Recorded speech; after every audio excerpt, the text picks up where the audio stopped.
tuy nhiên nhưng anh cảm nhận chúng tôi chiếu mấy nhẹ nhàng dù điều chuối giao lúc kia màn nghiền nhẹ chuối đồ mình tại thiếu buồn bùa chào nhìn hóm nhau anh tin theo cũng mấy đủ tao can hàng hãy theo tôiต้องเสียงก้าวนี้ใหญ่เดียวทุกอย่างมัวตอนไปคอยเหนียวเสียนี้ chiếu mấy nhẹ nhàng dù điều chuối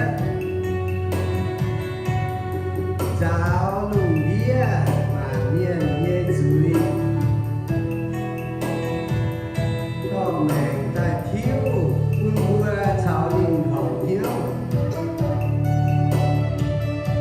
Nguyện cầu sang tài dục chiều Giêsu nhẹ xin Nín tia cao ra thêm mãi lắm cao tòng Quay mùa thui niên Nghìn đành đam nhiệt chung chui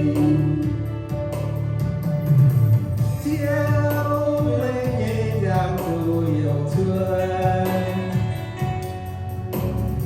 giao lúc kia màn nghiền nhẹ chuối tổ mình tại thiếu buồn bùa chào nhìn hóm nhau Anh tin theo cùng mấy đủ tao can hàng Hãy theo tôi